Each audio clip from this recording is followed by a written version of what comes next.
welcome. I'm HG Gundam and I'll be doing an iron farm tutorial for you today. This will be a fairly simple farm. It's a single module that can produce a lot of iron in a single player world. If you build multiple modules, you can make it useful in smaller to medium sized servers or for very large iron needs.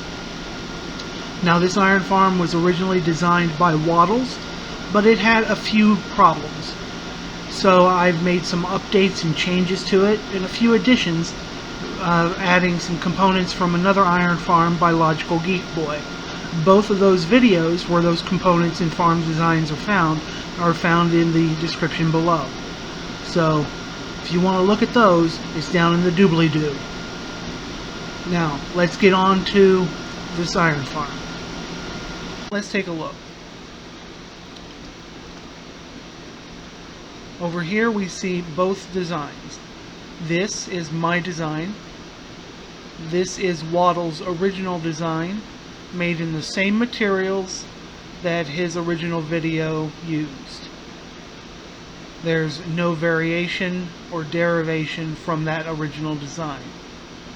And as we can see, we have an iron golem stuck here. This is one of the many problems with this design. It's functional, but it has issues.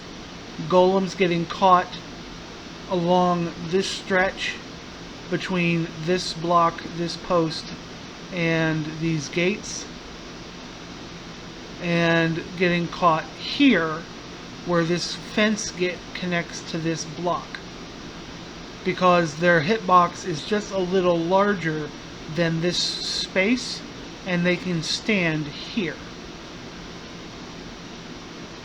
But when they do go in, they do produce some iron. Now, these farms are identical as far as the placement of villagers and their zombies. Whoop, and there went one. But the killing method, the zombie control here, as we can see, and some minor changes to the platforms have increased the output of this farm a great deal. After 1 hour of testing for both farms, my design produces 395 iron an hour and 93 poppies, as we can see here. After the same 1 hour of testing, this original design produced 66 iron after an hour and 27 poppies, as we can see here. Now, I'm not to say that this design doesn't work. As we can see here, that problem with the golems getting stuck on the hitbox of this block here in this fence, which causes the farm to stop working, because these villagers can detect him, and as long as he is here, they will refuse to produce any more. Now let's make sure he actually makes it into the lava. Okay. Whereas with my design, the way I have this set up, you see the iron golem spawn in, and he instantly drops 28 blocks away, so he is out of their detection range, which will cause an iron golem to spawn much faster. And as you can see there, the zombie dropped down, which allowed the villagers to get into their beds. Breaking this eye line will reset their timers, which will allow them to generate iron golems much quicker, as we just saw there. This mechanism that controls this came from an iron farm design by Logical Geek Boy. Both the original Wattles design and the Logical Geek Boy design, which is a much larger iron farm, will be linked in the description down below.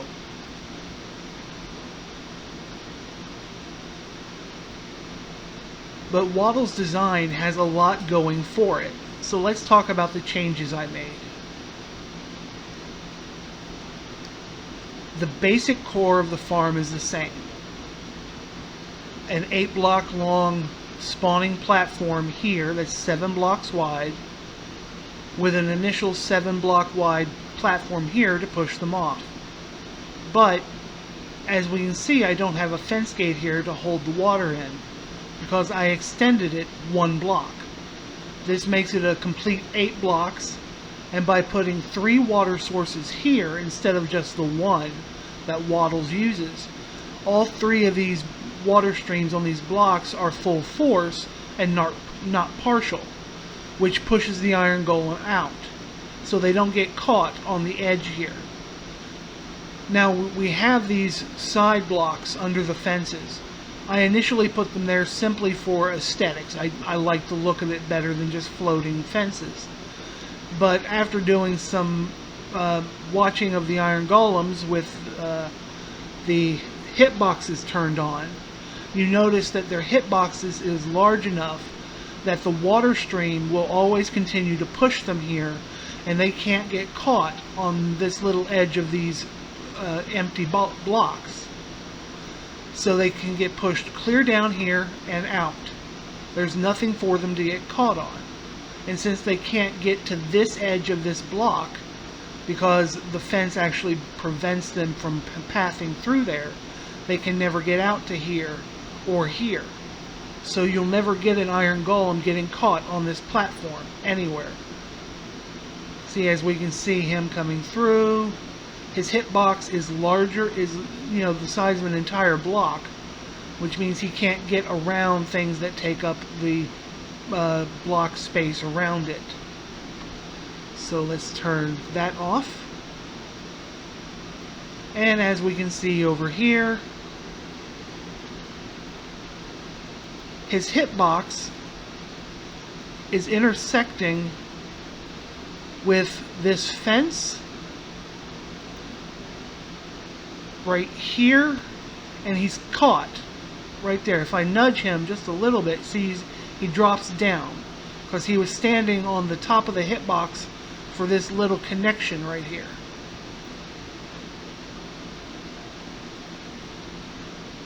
So these are things we want to try to avoid.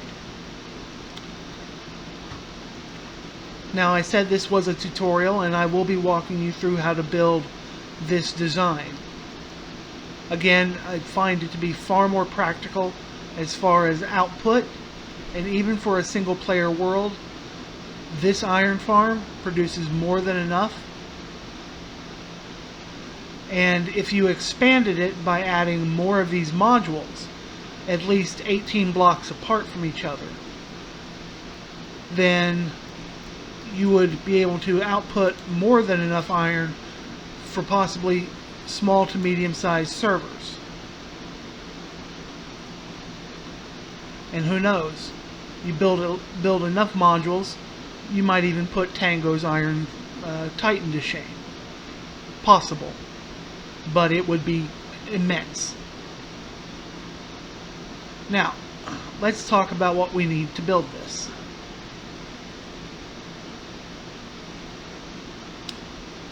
Get rid of this because I missed a block. Here I have the basic ingredients for this farm. Now you'll notice here I have 25 dirt blocks and 25 scaffolding blocks. I recommend having both, or 2 stacks of dirt, because at one point you will need to remove this 25 stack and you'll need other scaffolding blocks for construction. So either both or 2 stacks. But as you can see here, we've got a fairly decent amount of building blocks, a decent amount of glass, some walls, some hoppers, fences, fence gates, glass panes, minimum of 2 chests, 3 beds, 3 sticky pistons, 4 comparators, 1 repeater, 7 redstone dusts, a redstone block, and 1 redstone torch. We'll also need an observer, which will mean mining some quartz out of the nether. You're going to need a name tag and an anvil to name it, and 12 bits of carpet for the mob proofing of the redstone contraption. Now for the killing mechanism, I'm using Soulfire campfires because they do double damage to normal fire, and they're easier to construct and transport than buckets of lava. Because if you make a mistake with a bucket of lava, you might accidentally kill yourself. You're also going to need 11 buckets of water, and you'll need to get a hold of 3 villagers and 1 zombie.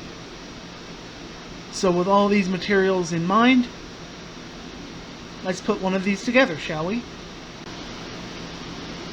Now our first step is going to be getting up in the air. So we're going to stack up 27 blocks.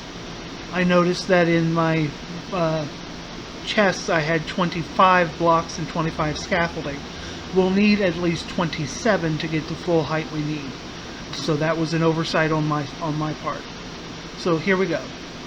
1, 2, 3, 4, 5, 6, 7, 8, 9, 10, 11, 12, 13, 14, 15, 16, 17, 18, 19, 20, 21, 22, 23, 24, 25, 26, 27. And here we put our first permanent block. Now on the edge of this block, place 4 glass blocks,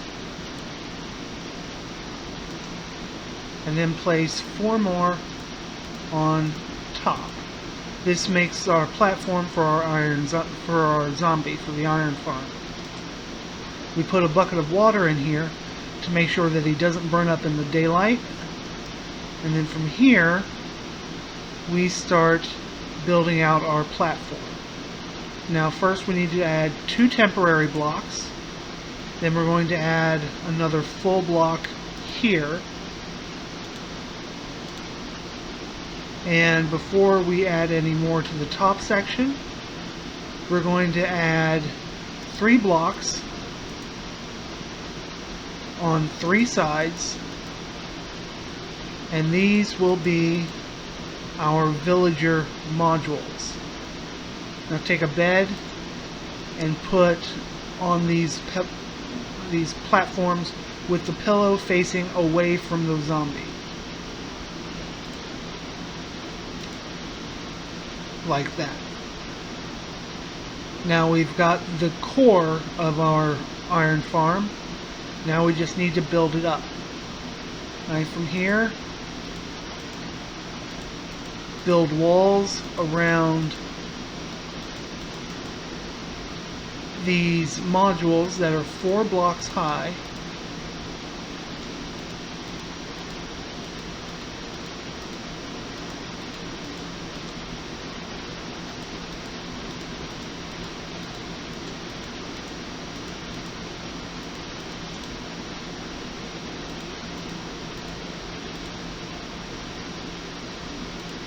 Now as you'll notice, I'm leaving a gap on the corners. I'll normally come back and fix those once I have the base structure in place, because they can be a little tricky to get to.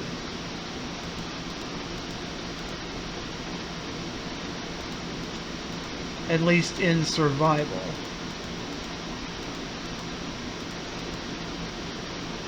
But as we're not in survival, I can fix these now.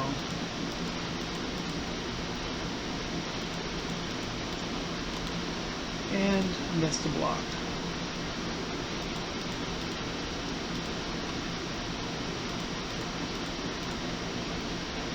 So now we have our villager modules. Now we're going to add 3 more blocks up here. 1 here, 1 here, and 1 here. This prevents the villagers, when you put them in, from being able to jump up onto this block. So they can see the zombie who will be here, but they can't get to him, and the zombie can't reach the villagers. Now would be a good point to put your zombie and villagers in place. You can come down here, remove all this.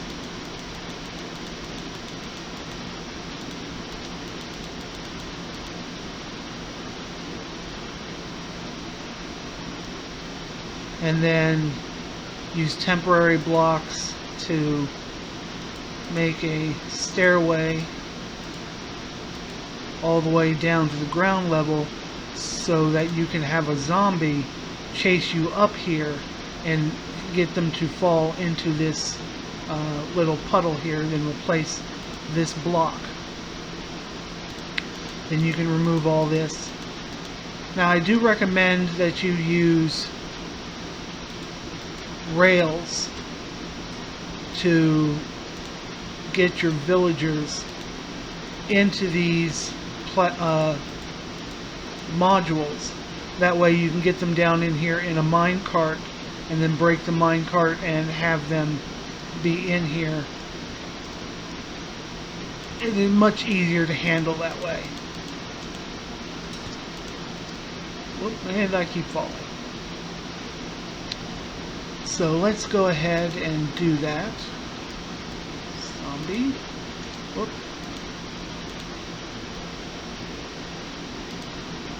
Villager.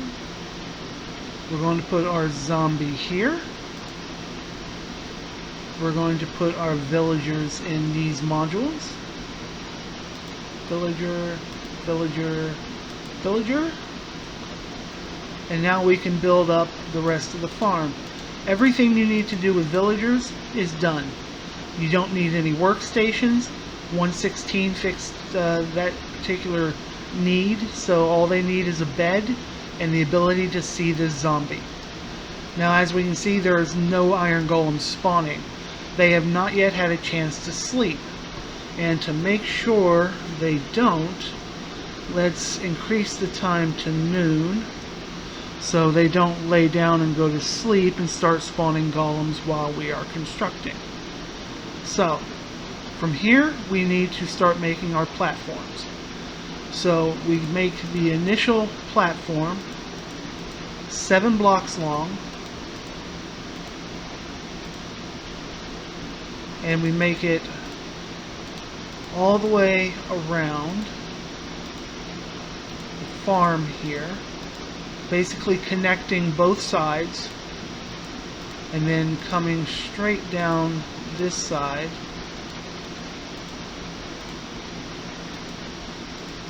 and then fill in the center.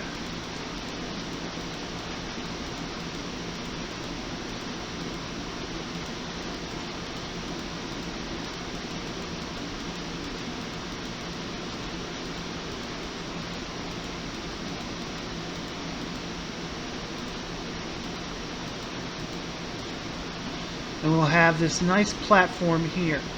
Now here's where we start making the modifications to my design. We add this 3 blocks here, and then we build the second platform.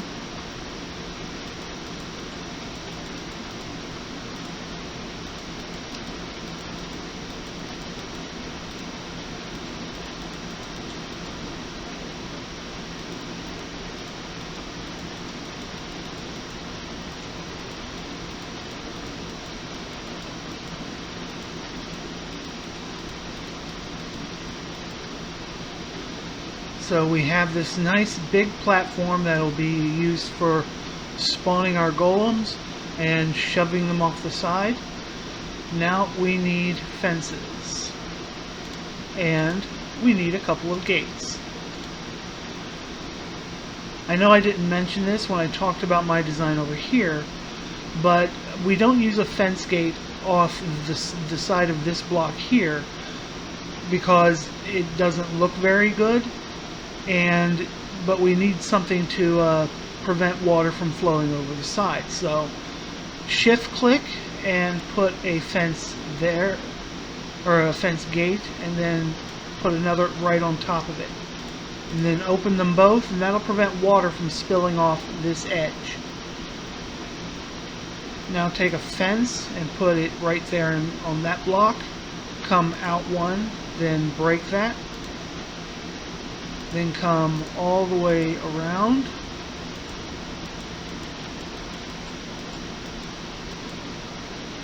Like that. Come back 2, come in 1, and then we're going to put a fence there. Actually break that. Is that how I did that? I'm having confusion. I've built this I don't know how many times and I keep forgetting how I place the fences. Okay, yeah. You'll have to forgive me, folks. This is my first Minecraft video. So break that, bring this here, bring this over.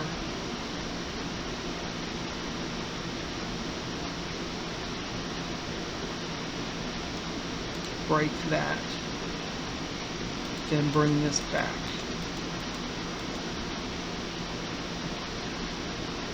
We connect this here.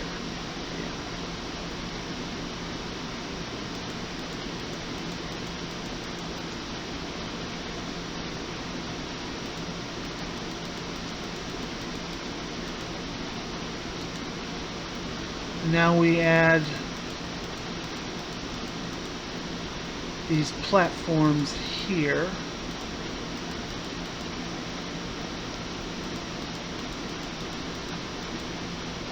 And we'll notice we're not putting a block here because of these fences and these gates.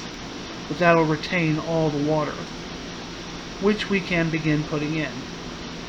So we'll put 3 water sources here, and then 7 water sources here. And that'll create our linked water. Finish putting in these blocks.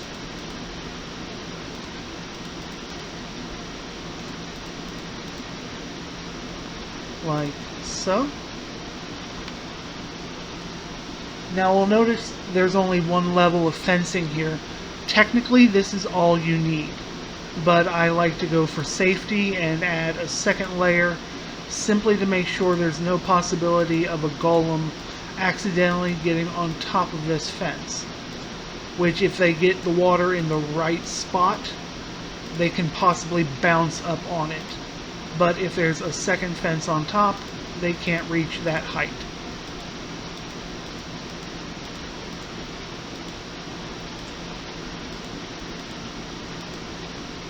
Whoop.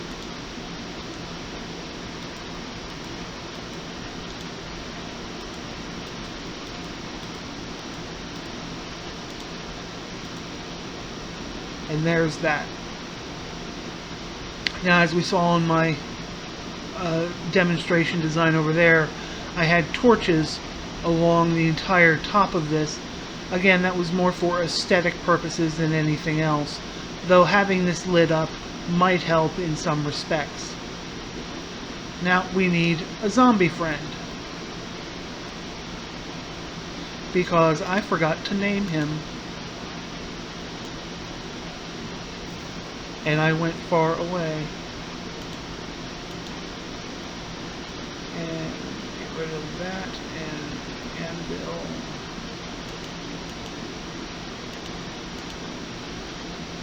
So we'll put an anvil here. And we'll name this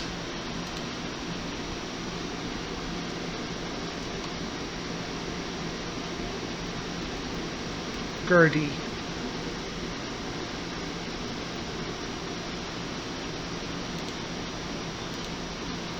Then we'll plop zombie in here and a name tag on here.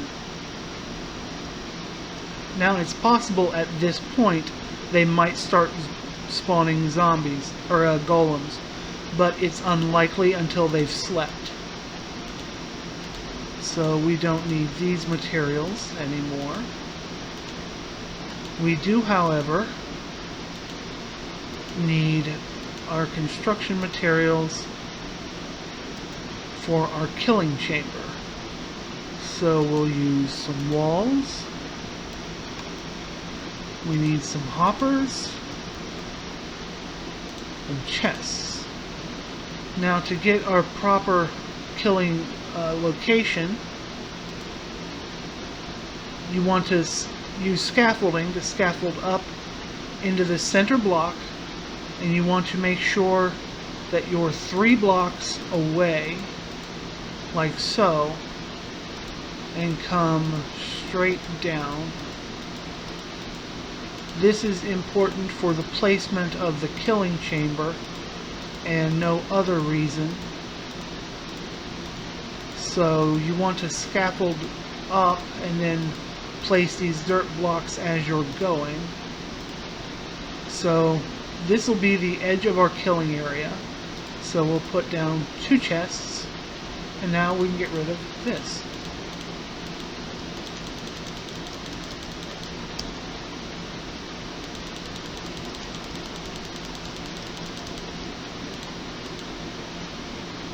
Alright.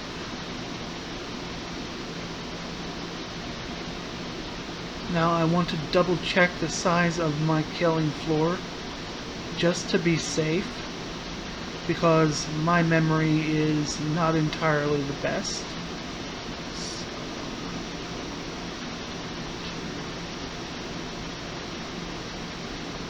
Okay.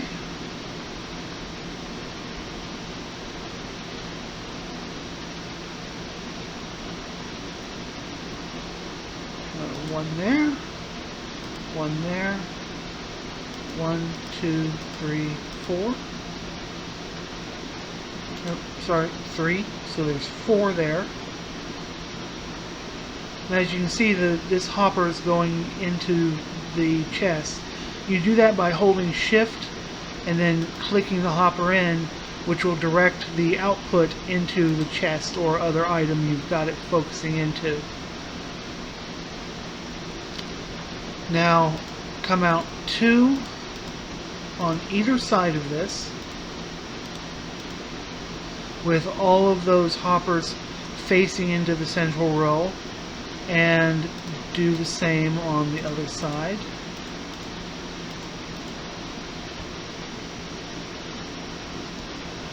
Now we need our walls.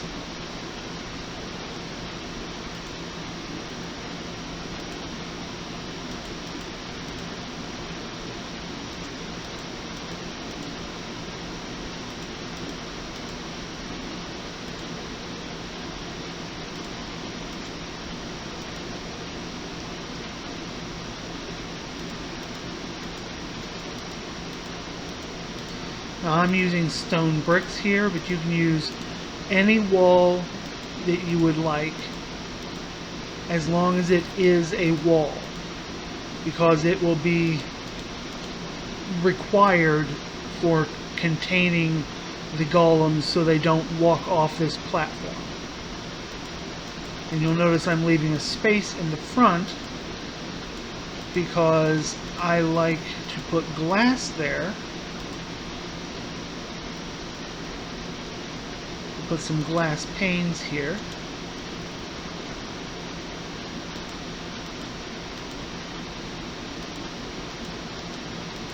Usually a 3x3 is my preference, so it gives us a nice view.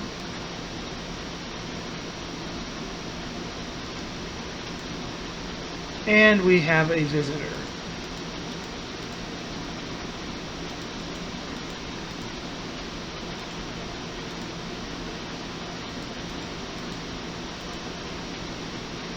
Now we do one more level.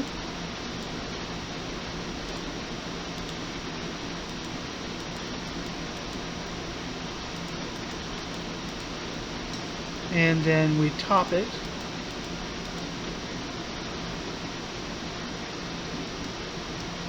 So you should have five tall walls here that are 4 wide. So you will have a wall sticking over the back end here with this gap, but it won't matter much. So now we take our soul campfires and we place 9 of them down in the killing chamber. Make sure you have a way out. You don't want to stand on one of these, as they do double damage. And either put your final wall or your final pieces of glass in after you set them down. And now all we have to do is put together the control mechanism, which will lower our zombie every so often to reset the timer for our villagers. And we'll get to that in just 1 second. Now, to finish off this design, we need to put our redstone contraption in to lower our zombie every so often. Now, to do that, we need to come underneath and add 3 temporary blocks, then remove 2 of them and put a sticky piston on top of that. Remove the temporary block and put a permanent block. Come out 2, go up 1, come over 1, then add 4 more blocks. 6 more blocks, and 1 final. Now come underneath, add 1 block, 1 over. Then we need to take our observer and point it facing down, so that when you remove these temporary blocks, the eyes of the observer are looking straight down. Now come down 3 blocks. I think that's right. Yes. And then add 3 permanent blocks.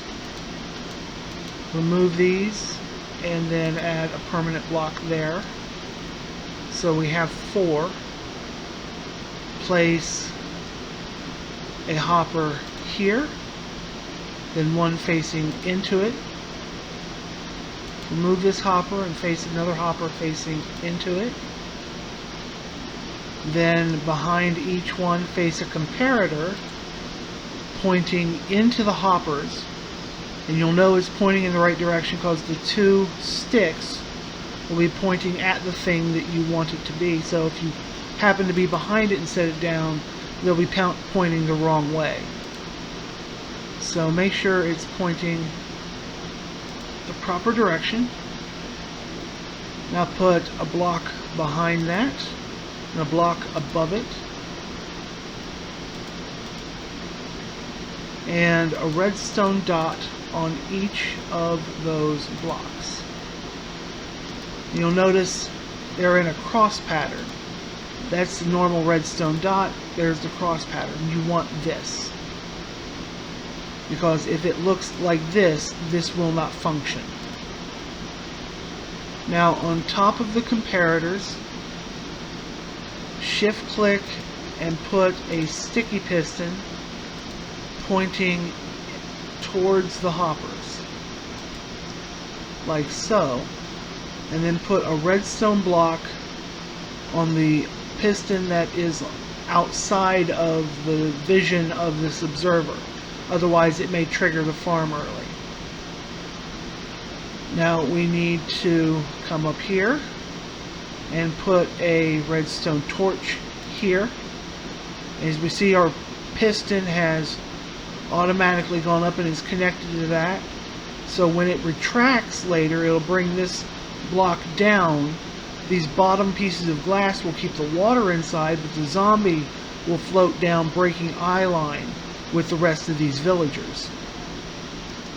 Now we come up here, we put a piece of redstone dust on the back of the observer, put a repeater on this block pointing this way, and then click that twice to add an extra delay to it. Then put 2 pieces of redstone dust here, 2 comparators facing that direction, then 2 more facing the opposite direction, and 2 more pieces of dust here. Now all we need to do is start the clock. And this right here is what's called an Etho hopper clock. And the way we start that is by adding things into one of the hoppers. Now we want this timed for 5 minutes. And the way we do that is by putting 5 full stacks of items into one of the hoppers. 1, 2, 3, 4, 5. Because as these items drain into the other hopper, it'll cause this to move when one of the hoppers empties out. And when this moves, it'll trigger this observer, which will trigger this clock, which will trigger this piston. And now we need our villagers to take a nap.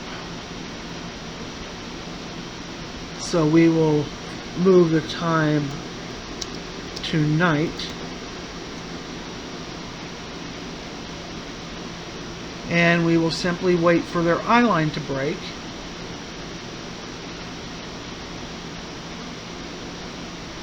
Let's speed this up a little bit.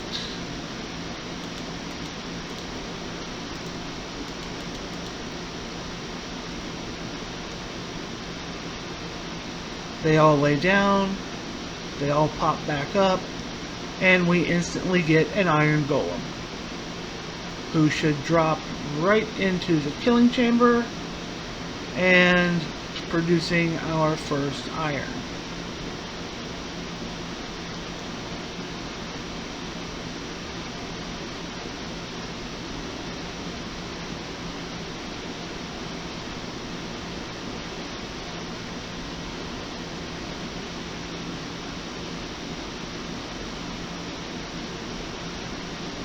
And there we have it, ladies and gentlemen, our first iron of the farm. And as long as this farm is in an area where it's constantly loaded, it will produce iron at amazing rates. If you place this in your spawn chunks, it will produce iron as long as the game is loaded, whether you're nearby or not. So this is a great farm for a single player world, or a good farm to use on a small to medium sized server with multiple modules. Now I talked about mob proofing this contraption.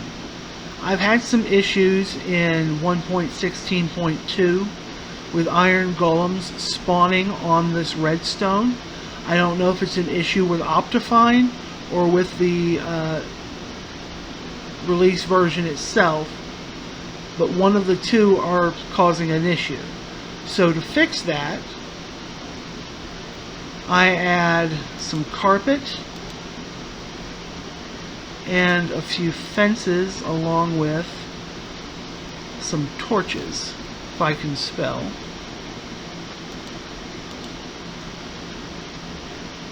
Now just shift click the carpet on top of each piece of the redstone on top of this piston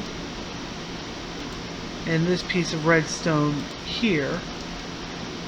Then you can put a fence here, here, here, here, and then torches on top.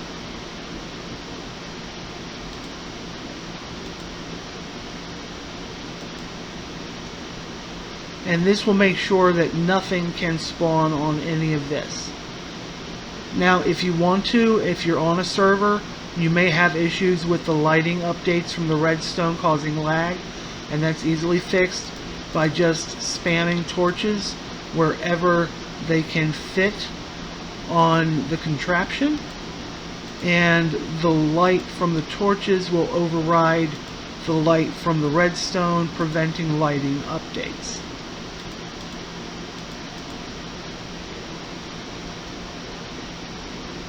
And there we have it, ladies and gentlemen, a working iron farm. I hope you found this video useful, and I hope that in the end this helps you produce some iron for your world. And if you have any questions, please leave them in the comments below, and I'll try to answer them as quickly as I can.